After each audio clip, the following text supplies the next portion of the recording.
Assalamualaikum warahmatullahi wabarakatuh. Perkenalkan, nama saya Muhammad Roni Zulian, NIM 1905632010042. Di sini saya memenuhi tugas konten digital untuk MK Perencanaan Pembangunan dengan tema model-model perencanaan pembangunan. Baiklah, saya akan menjelaskan tentang model-model perencanaan pembangunan.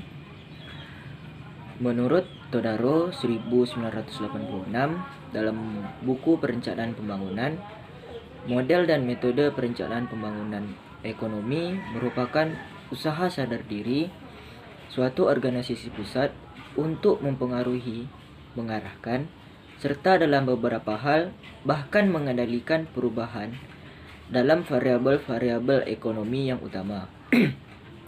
Model pembangunan ekonomi merupakan seperangkat hubungan terorganisasi yang memberikan berfungsinya suatu kesatuan perekonomian atau rumah tangga, individu, nasional, dan internasional dengan seperangkat asumsi-asumsi yang disederhanakan. Pemilihan model akan sangat tergantung kepada kematangan perekonomian yang ada, bagaimana struktur kelembagaan ekonomi, dan peranan sektor swasta versus sektor pemerintah dalam pembangunan, ketersediaan data dan informasi, dan kendala-kendala operasional tertentu, misalnya kelangkaan modal, devisa, dan lain-lain. Adapun model-model perencanaan pembangunan antara lain adalah yang pertama, yaitu model agregat. Tipe model perencanaan yang paling sederhana adalah model agregat yang berhubungan dengan perekonomian secara keseluruhan dan menyangkut komponen-komponen agregat seperti konsumsi, produksi, investasi, tabungan, ekspor, impor, dan lain-lain. Model ini biasanya digunakan untuk menentukan laju pertumbuhan PDB dengan asumsi yang disederhanakan. Model perencanaan pertama dan pemula yang digunakan hampir semua oleh negara berkembang adalah model pertumbuhan agregat.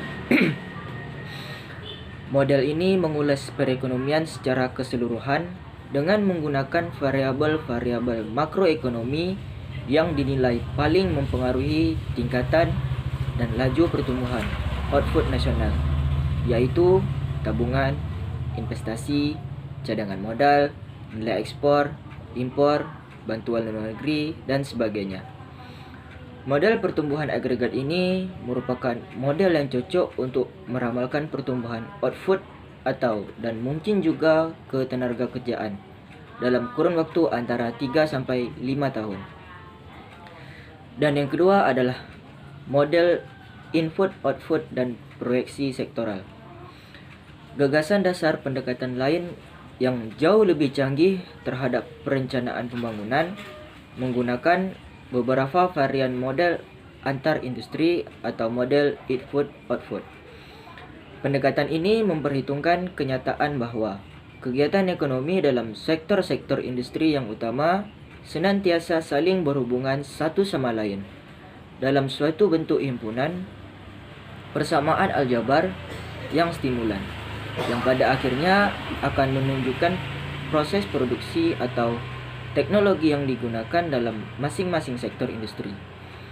Semua industri selain dianggap sebagai produsen output tertentu, juga sebagai konsumen atau pihak yang menggunakan output dari industri yang lain sebagainya inputnya. Sebagai contoh adalah sektor pertanian. Selain sebagai produsen output tertentu, misalnya gandum, sektor ini menggunakan input-input yang merupakan output-output, katakanlah sektor industri mesin dan sektor industri pupuk. Yang ketiga adalah penilaian proyek dan analisis manfaat biaya sosial. Meskipun lembaga perencanaan ini di negara-negara berkembang pada umumnya menggunakan output dan input sektoral yang telah disederhanakan, namun dalam kegiatan operasional sehari-harinya, mereka lebih memperhatikan alokasi dana investasi pemerintah yang selalu terbatas berdasarkan teknik analisis makroekonomi yang dikenal dengan nama penilaian proyek. Namun, hendaknya hubungan intelektual dan operasional antara tiga teknik perencanaan yang penting tersebut tidak diabaikan. Model pertumbuhan makro menyusun strategi yang luas, yang bila disertai dengan analisis output-input, akan pelaksanaannya upaya pemenuhan target sektoral domestik secara konsisten. Sedangkan penilaian proyek khusus dirancang untuk menjamin terciptanya perencanaan proyek yang efisien untuk masing-masing sektor. Hubungan timbal balik antara ketiga tahap perencanaan tersebut akan sangat banyak menentukan keberhasilan pelaksanaan perencanaan pembangunan tersebut.